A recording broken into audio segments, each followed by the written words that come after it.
My high school crush treated me in the ER. Then she whispered, "Do you remember me?" People say you forget the small things first. The way someone's voice drops at the end of a sentence when they are not trying to be heard.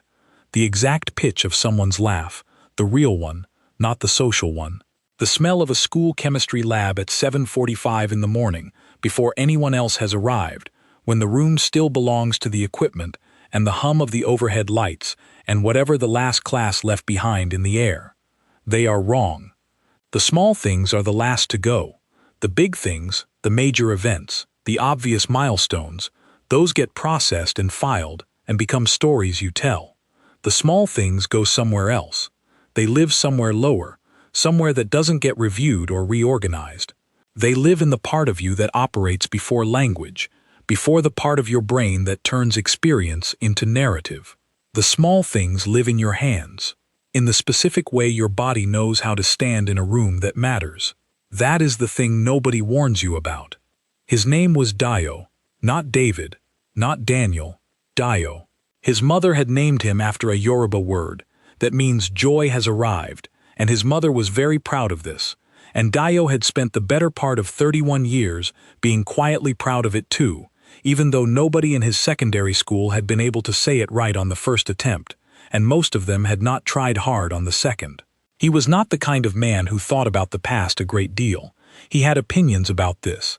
He had cultivated opinions about this, the way you cultivate opinions about the things you have needed to believe for a long time, because the needing makes the believing easier. He was convinced, genuinely convinced in his bones, that looking backward was a kind of slow poison, that nostalgia was just grief in a better coat, that men who spent too much time thinking about who they used to be were men who had nothing to say about who they were now. He believed all of this with the conviction of someone who spent a moderate amount of time thinking about the past. He told himself this was different. This was just inventory, knowing where you came from so you knew how far you had traveled. It was practical, not sentimental, not the same thing at all. He was 31. He managed a small logistics company in the city. He had a flat with a balcony he barely used, and a plant he was slowly murdering through inconsistent care, and a motorcycle he was not supposed to ride as fast as he rode it, according to several people including his mother, his GP, his friend Khaled, and at least one traffic officer who had made that opinion official and documented. He did not think about Nadia Farouk. He had not thought about Nadia Farouk in years. He had not thought about her since the last time he thought about her, which was 3 Sundays ago while cooking rice. He had been standing at the stove, watching the water reduce, not thinking about anything in particular, and then the steam had done something, the specific cloud of it, the warmth it produced at face level, and she was there, very clearly. Her hair in the kind of braid she wore on AP exam days, the neat one with the small clip at the bottom, laughing at something he had said, covering her mouth with the back of her hand the way she did when she laughed at something she thought she perhaps shouldn't find as funny as she did. He had turned off the stove. He had sat down on the kitchen floor, not for any particular reason he could have named, just for a minute, just until whatever that was had passed. Then he had gotten up and finished the rice. He was not the kind of man who thought about the past a great deal. The accident happened on a Thursday, not because Thursdays have anything particularly against Dio. Thursdays are neutral, as days go, but it was a Thursday.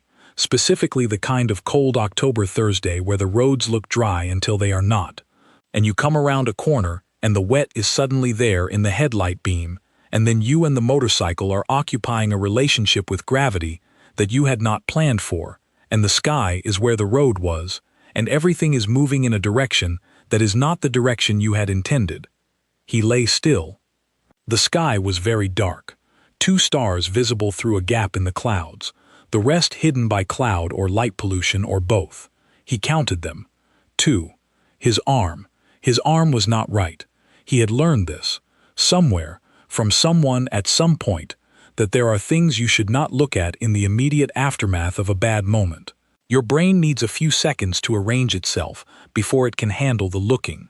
Looking too early is a way of ambushing yourself. So he stared at the 2 stars instead. He breathed. He took stock. Arm, wrong. Head, intact. thinking, currently counting stars. Everything else, present, uncomfortable, unconfirmed. A car had stopped. He could hear it. The engine idling. The door opening. Someone on the phone. He heard the word ambulance. He thought about saying he was fine. His arm was very much not fine, and he was 31, not 17, and so he said nothing and let the person on the phone say ambulance as many times as they needed to say it. He closed his eyes. He thought about the rice. He thought about a chemistry lab. The sirens came. Not quickly.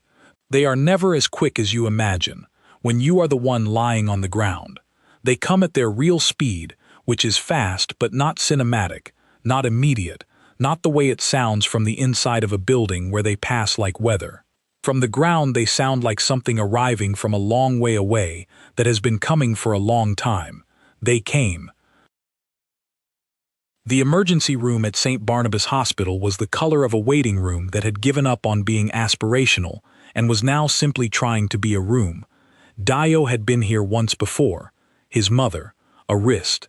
4 hours in the plastic chairs while a television in the corner cycled through 3 channels without sound, and a man across from him slept with the total confidence of someone who had decided this was fine. Dio had bought a cup of vending machine tea.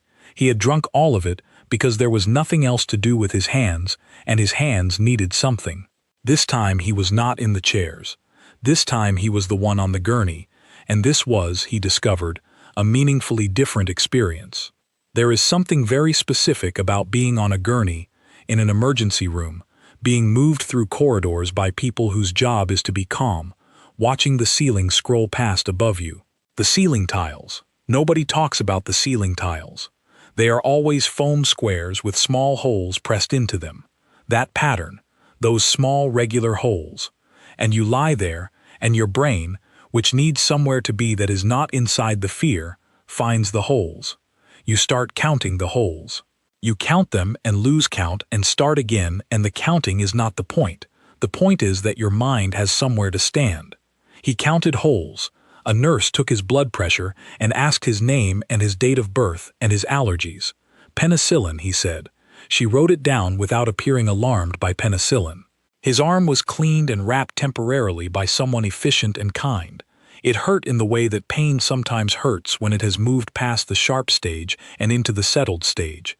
A pain that has established itself, found its address, is planning to stay. He looked at the ceiling. He counted holes. A curtain opened. She came in reading the chart, not looking at him, looking at the chart, which is how doctors always come in. The chart first, themselves second. It gives them 30 seconds to know who they are dealing with before they have to deal with them. He had seen this before. From the chair, watching doctors come in to see his mother. He had never been on this side of it. From this side it felt like being assessed. Not unkindly, just precisely. She was wearing scrubs the color of something between blue and gray that does not have a common name. Her hair was pulled back with a clip that was clearly losing the structural argument. 2 or 3 strands had already freed themselves and were not going back. She had a pin behind her right ear. A blue biro, the click-top kind. The kind everyone in a hospital has behind their ear because the alternative is no pin, and no pin is not a workable alternative. He looked at the pin.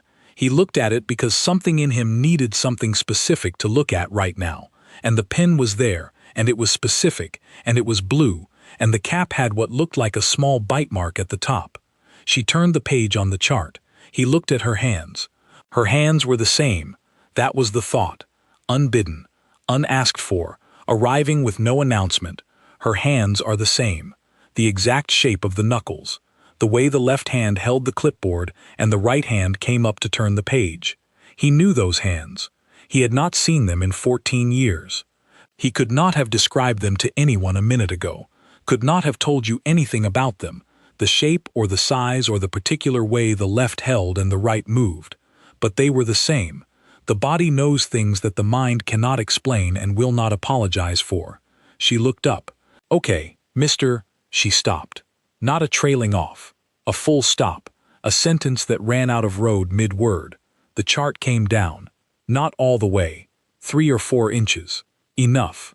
She looked at him. He looked at her. The monitor beeped. Somewhere behind the curtain a television was on at low volume. Someone in another bay was asking for water. Nadia, he said. Not a question. He was not asking if it was her. He knew it was her. He said the word the way you say something that has been living in your chest for a long time without your permission, and has finally found an exit. She looked at the chart. Deep laceration, she said. Her voice was even. Professionally. Deliberately even. Possible hairline fracture of the distal radius. I'm going to examine the wound, and we'll need imaging after to confirm. She had moved to the tray. She was already working. He looked at the pin behind her ear. This is what Deo knew about Nadia Farouk from 14 years ago. She sat 2 seats to his left in AP Chemistry. She had strong, clear opinions about where laboratory equipment belonged and what happened to people who left things in the wrong place. Opinions expressed not through confrontation, but through a quiet, efficient reorganization that made the point without a word. She laughed with her whole body, and then covered her mouth with the back of her hand, as though the laugh had caught her by surprise, and she was mildly embarrassed by how much she meant it. She always had a pin on her, which was sometimes in her hair, and sometimes tucked into her sleeve, and sometimes carried between 2 fingers like a conductor's baton she had forgotten she was holding. She borrowed pins without asking, which was actually more accurate to say she simply picked them up when she needed them and forgot to return them, and he had never mentioned this, because the watching of it, her hand closing around a pin that happened to be his, had felt like something he was allowed to keep. She had a small scar on her chin from something she had not told him about and he had not asked. She smelled like something warm and specific, something with cedar in it, or something adjacent to cedar, some compound his brain had catalogued very carefully and filed under "Do not lose this." She had stopped talking to him in February of their senior year. No argument, no conversation, no identifiable moment he could point to and say, "There, that was when." Just, February arrived and she had become someone who did not find reasons to look in his direction. She still sat 2 seats to his left. She still passed back his papers when the teacher sent them down the row. She was not cold, she was just other, like someone had moved the frequency she was broadcasting on and he had lost the signal without knowing what he had done to lose it. He had spent 3 months trying not to look like he was trying to understand it. He had left for university in September. She had gone somewhere else. He had told himself he had not looked her up. He had looked her up twice. He had found nothing useful. He had closed the browser and not gone back. He had not thought about her in years. He had not thought about her since 3 Sundays ago. She was very good at what she did. This is the particular grief nobody prepares you for. Not grief in the dramatic sense, grief in the quiet, private sense. The watching of someone you used to know being excellent at something you did not get to witness them becoming. All the years of it that you missed. The training, the early mornings, the first time she would have stood in a room like this one and known, actually known, in her hands and her body and her thinking, what to do. He had missed all of that. He had missed the becoming. The person he had known was 17 and laughed with her whole body and kept a pin in her hair. The person in front of him now was 30 and moved through an emergency bay with the kind of calm that is not an absence of feeling but a tool, something she had made and knew how to use. She worked quietly. She spoke only when she needed to. Tell me if this changes, and try to stay still, and you're going to feel some pressure. Just breathe through it. She did not look at his face, unless she needed his attention. He understood, watching her, that this was a choice. Not avoidance, a choice. There was a difference, and he could feel it. He kept his eyes on the pen. Blue biro, click top. The cap had a small bite mark at the top. Old, not recent. The kind that builds up over a long time from someone who thinks with a pen in their mouth. He did not know if this was a habit she had now. He had not known her for 14 years. She could have 1,000 habits he had never seen. He looked at the bite mark. He thought, 14 years is long enough that a person can develop a completely different set of small habits and still have the same hands. He thought, I need to stop looking at the pen. He kept looking at the pen. The imaging will tell us more, she said, but I don't think it's a full fracture. The laceration is clean. You were lucky. I know, he said. Something happened in her jaw. The specific movement of a face, deciding not to say something. The muscle at the corner of her mouth. She went back to the tray. In the first week of September, junior year, at 8:07 in the morning, Dio had needed a pen. He had left his in his locker. He never left pens in his locker. He was specifically a person who kept a pen on him at all times, who considered the pen the minimum viable instrument for engaging with the world, who would have told you confidently, if you had asked, that leaving a pen in a locker was not something he did. He had left his pen in his locker.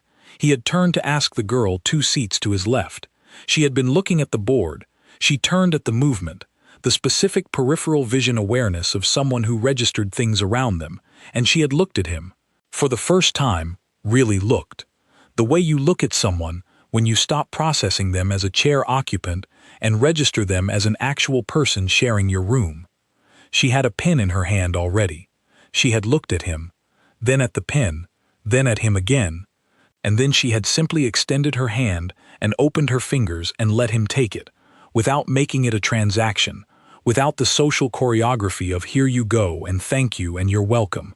Just a hand opening, a pen available. Take it. He had taken it. He had meant to give it back at the end of class. He had forgotten. He had walked out with it, realized at the water fountain in the corridor, turned back, and she was already at her locker with a different pen. Of course she had another pen. She always had another pen. He had kept the first one. He had carried it for 3 months and lost it somewhere in December. He had thought about this more than once, over the years, in the way you think about things that are small and not important, and somehow won't leave you alone. About a pen, about the act of losing a pen, about the distance between what a thing is and what it means to you, which can be very large and completely invisible from the outside. About how you can carry something for a long time without noticing that you have.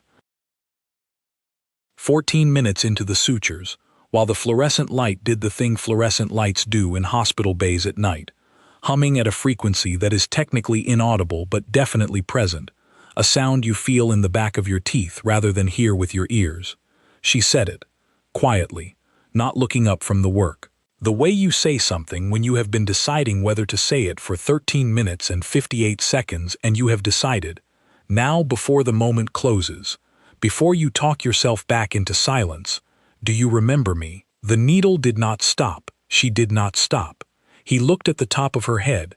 The clip, the 2 strands that had escaped it and were doing their own thing. One had fallen forward, in front of her ear, almost touching the pen. She had not moved it. He did not know if she had noticed it. He thought, she knows I remember her. He thought, she is not asking because she doesn't know. She is asking because she wants to hear it. Or she is asking because saying it is easier than saying what she actually means.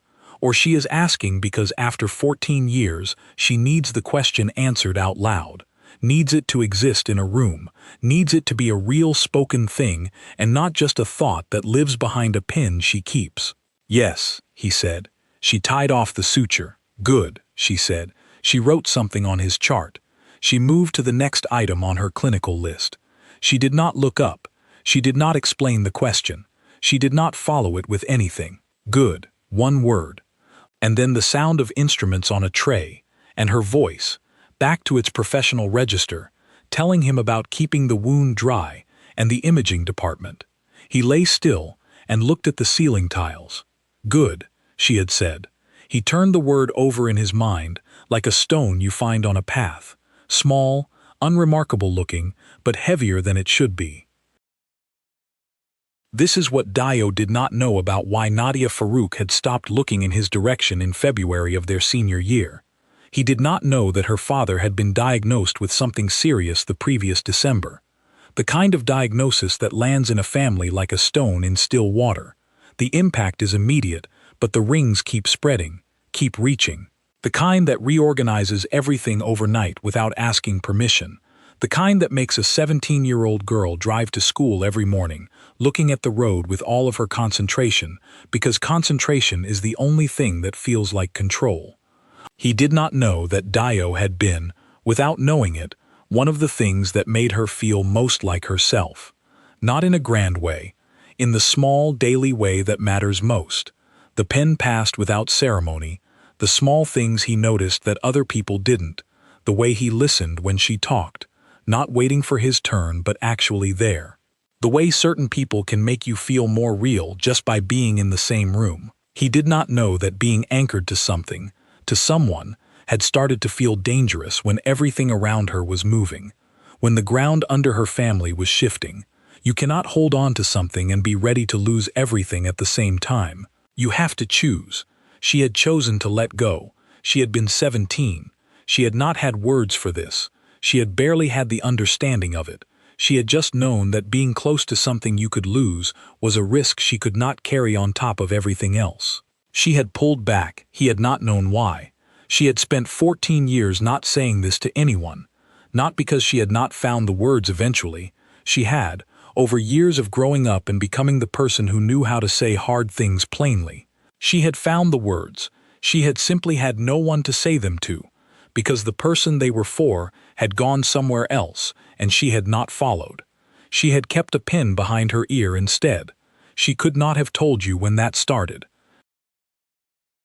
The imaging showed what she had suspected: hairline fracture of the distal radius, clean line, not displaced, not requiring surgical intervention, a splint, a sling, 6 to 8 weeks of treating the arm with a consideration it had not previously received.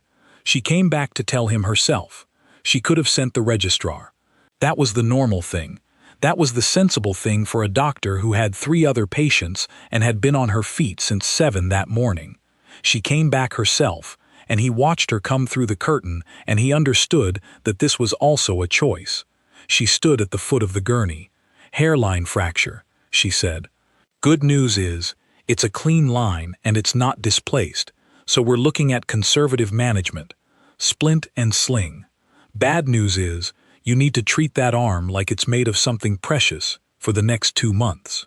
I'm not generally a precious things person, he said. I know, she said. He had not expected that. She looked at his chart. She was writing something. The pen in her hand was not the one from behind her ear. She was using a different one, a black one, thicker, a hospital-issue thing that looked utilitarian and replaceable. The pen behind your ear, he said. She looked up. You're using a different one. She looked at the pen in her hand. Then she reached up, without thinking about it, the hand going directly there, and touched the blue biro behind her ear. Oh, she said. She looked at it. She looked at him. She put her hand down. She went back to writing with the black one. He kept looking at the blue one. Here is the thing about the space between 2 people who almost became something. It does not empty out. It does not go neutral, does not become the ordinary nothing between strangers. It holds. It keeps the shape of what almost happened the way a mold keeps the shape of what was poured into it. And the years go into it without filling it. They go around it, over it. They build on top of it and beside it, but the shape stays. Deo had lived 31 years. He had done honest and reasonable things with those years. He had built something. He had traveled. He had called his mother on Sundays and had friends he meant what he said to, and had been in 2 relationships that were each, in their own way, a genuine attempt by 2 people who respected each other but did not quite fit in the way that makes the respect feel like enough. He had not spent his life waiting. He had spent his life going forward, with the specific energy of someone who had decided that forward was the only direction worth investing in. But going forward and leaving something behind are not the same movement. You can do both at once. You can be genuinely moving, truly, actively moving, covering ground, becoming, and still carry the weight of something that didn't get to come with you. Not dramatically, not in a way that stops you, just present. A background frequency. He thought, she asked, "Do you remember me?" He thought, she already knew the answer. He thought, people don't ask questions they already know the answers to, unless the asking matters more than the answer. He thought, what does that make this? The nurse came to finalize the discharge paperwork. Nadia was not with her. He signed his name with his left hand. The signature looked like something produced by someone who had been told about signatures but had never practiced. The nurse said this happened with the non-dominant hand. He said yes. He thought, I have no reliable information about what any part of me is doing right now. He was given a splint and fitted into it. He was given printed instructions, wound care, signs of infection, activities to avoid. He was given a follow-up appointment card with a date 3 weeks out. He was given a small white paper bag containing something the nurse explained thoroughly, and he heard with perhaps 30% of his available attention. He put on his jacket. This required help with the left sleeve. The nurse helped without making anything of it. He thanked her and she said of course, and he could tell she meant it. He stood up. He stood in the bay for a moment, holding his white paper bag, wearing his jacket slightly wrong because of the sling, and he looked at the curtain. He looked at the curtain for 3 or 4 seconds, which is a long time to look at a hospital curtain when you are a grown man with one arm in a splint and your motorcycle is somewhere on the road behind you and you have 11 stitches and a hairline fracture and a question in your chest that has been there for 14 years and has just gotten louder. He walked through the curtain. She was at the nurse's station, standing at the counter with a tablet, entering something, the blue light of the screen doing what blue light does to a face at this hour, making the shadows deeper, making the person in the light look more awake than they feel. She had taken the clip out of her hair at some point. It was loose now. He did not know when that had happened. The pen was still behind her ear. He walked toward the exit. The way you walk in a hospital corridor, quietly, with an awareness of the space, not through the middle of things. He passed the nurse's station. She looked up. He stopped. They stood in the corridor of the emergency department at 20 minutes past 1 in the morning. The department moved around them, a porter with a trolley, a doctor talking quietly into her phone, 2 nurses in conversation that made one of them briefly press her lips together to contain a laugh. "You walked out with my pen," she said. He looked at her hands, flat on the counter, empty. "Which pen?" She reached up, took the blue biro from behind her ear, held it out in the space between them. "This one," she said. He looked at it. "That's your pen," he said. "It's your pen," she said. "You gave it to me in chemistry. I never gave it back." He looked at her. She was not joking. She was also not entirely not joking. She was doing the thing she had done at 17, the thing he had never been able to name, the thing where something completely literal was also about something else entirely, the way certain people can say 2 things at once with 1 sentence and not seem to be trying. "Nadia," he said. "Deo," she said. The porter came back the other direction. "I have 3 more patients," she said, "and it's nearly 1:30, and you need to go home and rest and not use that arm for anything more strenuous than existing." "Yes," he said, "but I finish at 7. He said nothing. "There's a place across the street," she said. "Opens at 7:30. The tea is genuinely not good. I go there sometimes after nights because I'm too tired to go home immediately, and I have found, over the years, that bad tea is a kind of ritual I can't explain but need." "That sounds terrible," he said. "It is," she said. "The tea is really bad." She put the pen back behind her ear. She picked up the tablet. She looked at him one more time. The chemistry look, the look that was making a calculation, the look that had been there at 17 and had not, apparently, gone anywhere. "Go home, Dio," she said. She walked back toward the bays. He stood in the corridor. He stood there for a moment, holding his white paper bag, wearing his jacket wrong, standing in the fluorescent light while the hospital continued around him. Then he walked out. The night outside was cold. Hospital exit cold. The specific cold that hits you after a long time in institutional warmth. The air too sharp, too real, the temperature landing differently on a face that has been dealing with other things. He stood on the pavement. He called Collard from his left hand, which was inconvenient but functional. Collard said something that contained both concern and amusement in roughly equal measure, and said he was on his way and to stay there and not do anything stupid with the arm. 30 minutes. Deo stood on the pavement and looked at the place across the street. Dark at this hour. Closed, but visible, the shape of it through the window, the the counter and the stools and the coffee machine. A small place with no pretensions. He thought about 7:30. He thought about a pen behind an ear. He thought about the specific thing she had done, extending her hand and opening her fingers and letting him take the pen without making it a ceremony. And he thought about 14 years and the distance that is not only geography. He thought about February, about a door open and then not, about 3 months of finding reasons not to look in a direction. He thought, she kept the pen, not his specific pen, she had acknowledged as much, but the habit, the muscle memory of it, the reflex of a hand going up to an ear. He thought, some things start one way and become another way, so gradually you don't notice the transition. Collad's car appeared at the end of the street. He heard the engine before he saw the lights, the specific note of an engine that has been making that sound for a long time and is at peace with it. The car pulled up. Collad leaned across and opened the passenger door from inside, because the exterior handle had been broken since a car park altercation 18 months ago, and this had not become a priority. "My brother," Collad said, "you look like a man who has had the kind of night that becomes a story." "I have had a night," Deo said. He got in. He put the paper bag on his knees. He pulled the door shut.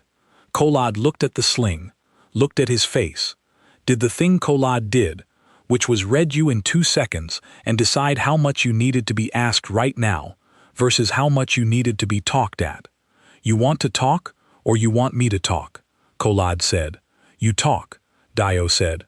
"Correct," said Collad. He talked.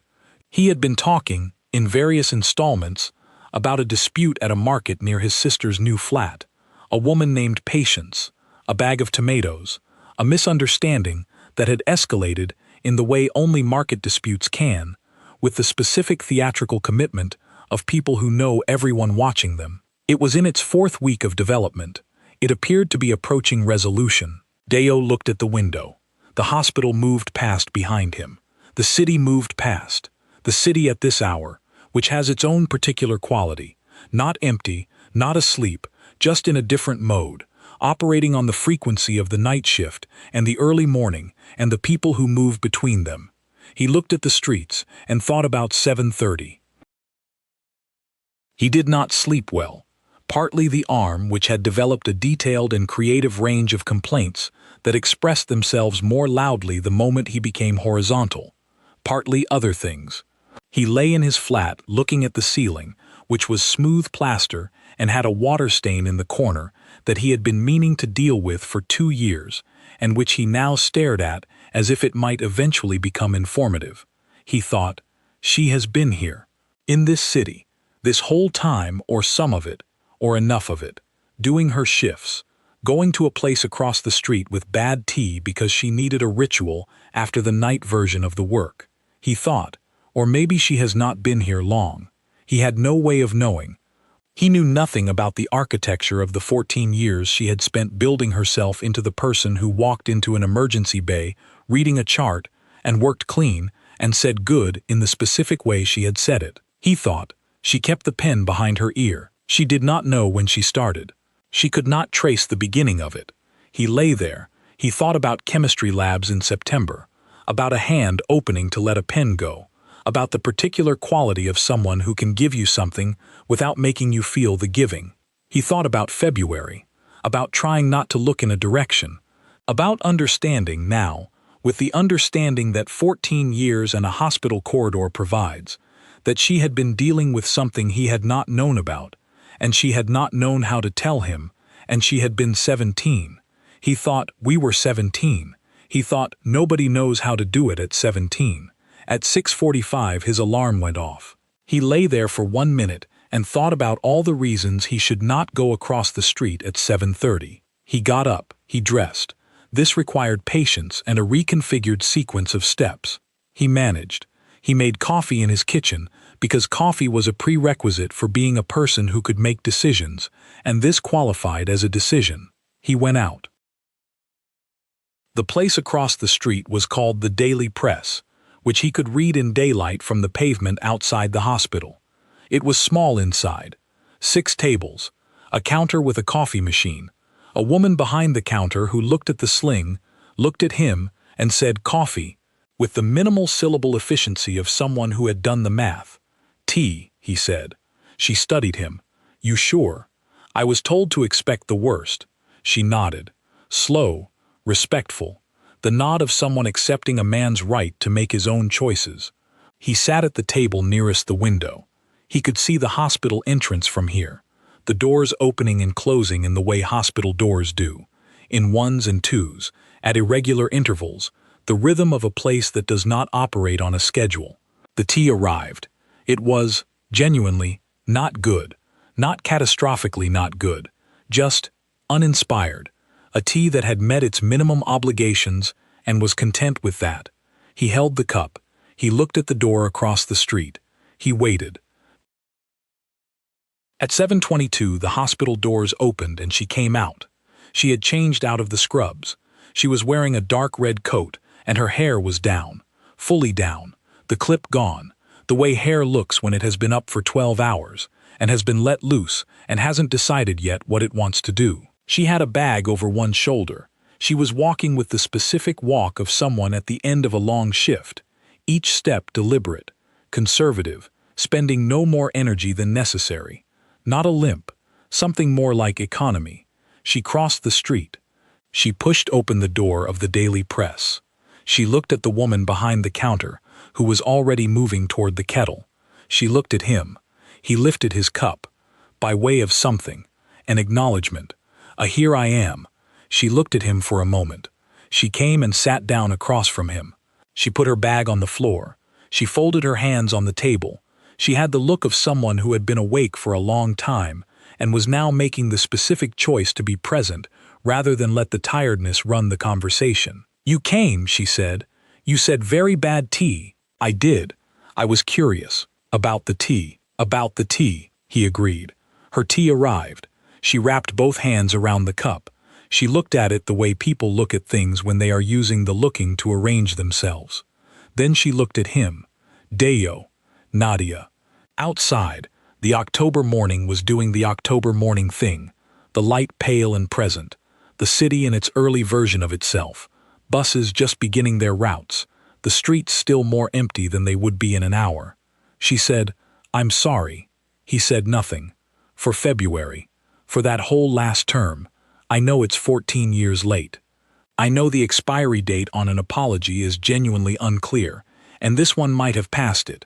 He looked at his cup. "My dad was sick," she said. "He'd been diagnosed in December. Something serious. And She stopped. She went still the way she used to go still in chemistry. The kind of stillness that is full rather than empty. "I didn't know how to be close to anything. It felt like everything I was attached to was something I was going to lose. And being close to someone, actually close, felt like one more thing to carry when I was already carrying something I didn't know how to hold." He looked at her hands on the cup. "Is he okay?" he said. She looked up. "He's okay. It took 3 years. It was a long 3 years. But he's okay.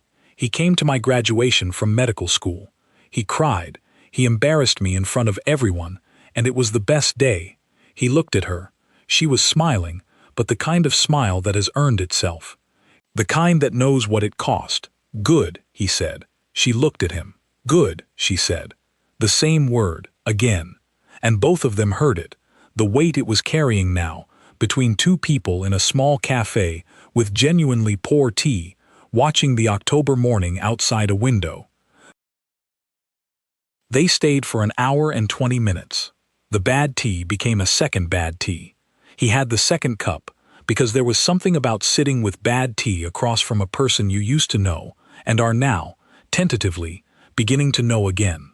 Something about the badness of the tea becoming the right accompaniment for the particular strangeness of the morning. It was honest, at least. The tea knew what it was. She told him about medical school.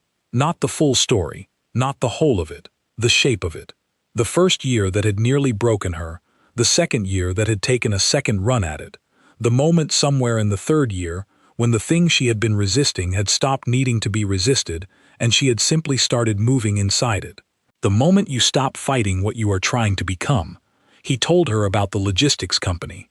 The beginning of it, not his beginning, someone else's, the original owner, A man named Gerald who had built it over 30 years and wanted to see it continue, and had found Deo through a mutual contact and offered him something he had not been looking for. He told her about saying yes without being certain why, about the specific satisfaction of a problem that is not abstract, something physical, something that moves, something that needs to arrive somewhere by a particular time. She listened the way she had always listened, not waiting for her turn, actually there. She asked about the motorcycle. He told her about it the way you talk about something you love that has just caused you a significant and documented problem, with affection and no real intention of stopping. She said, "Of course." Not disappointment, not alarm, just the of course of someone confirming something consistent with a picture they have been carrying. He looked at her. He thought, she has a picture. After 14 years, she has a picture of who I am, and a motorcycle confirms it. He did not know what to do with this. He took it. "You still have my pin," he said. She reached up, without looking, the hand going directly to the ear, the reflex of 10,000 repetitions. She looked at it, then at him. "I do. That's a different pin from the original." "Yes." "So you have the habit and not the actual pin?" "Yes," she said again. She looked at the pin for a moment. "I genuinely don't know when I started this," she said. "It's just, I always have a pin. It's useful, and I like having it there." She looked at him. She put the pin back. He left at 8:45. She had a shift starting at midday and had not yet slept and needed 4 hours before she could be trusted to make decisions for other people's bodies. He had a call he had already decided to move, and a plant that had developed an expression of profound disappointment over 5 unwatered days. They stood outside on the pavement. The city was properly awake now. The morning in its main sequence version. Buses full. The specific energy of a Wednesday that knows it is a Wednesday and has committed. He had his good hand in his pocket. She had her bag over her shoulder. "Your follow-up is in 3 weeks," she said. "I know. The orthopedic team will see you. It won't be me. I know. But I can see the appointment in the system." She said this to the middle distance. Not quite at him. He said, "Okay." She looked at him then. The full look. The chemistry look that was making a calculation and had reached a conclusion. This was good. Dio, he thought. Good. 3rd time. 1 word with 3 different weights in 12 hours. Last night in a hospital bay, the door opening, standing in a corridor, a hand holding out a pin. Now in the pale October morning, 2 cups of terrible tea between them, something that had been folded up for 14 years beginning to find its shape again. "Yes," he said. She turned. She walked. The dark red coat, the bag over one shoulder, the walk of someone who had given 12 hours to a building full of people and was now walking back to herself. She went around the corner. He stood on the pavement. He thought about pin behind an ear, about a hand opening without ceremony, about the specific way she had laughed at something he said, covering her mouth with the back of her hand as though the laugh had arrived unexpectedly. He thought about February, about a door closing and not knowing why, and understanding now, not forgiving, not unforgiving, just understanding, that she had been 17 and she had been carrying something enormous and she had done the only thing she knew how to do. He thought, 14 years. He thought, we are not 17 anymore. He walked. The October light came through the buildings at that specific autumn angle, not warm enough to call warm, but present, decided, making itself known. He thought about 3 weeks. He thought, that is enough to start with. That is a beginning-sized amount of time. Somewhere on the road behind him, his motorcycle was waiting to be recovered. He would deal with that later. Right now he was thinking about 3 weeks. About a pin that has been somewhere for 14 years, without the holder knowing why. About the things we carry without noticing. About the things that wait.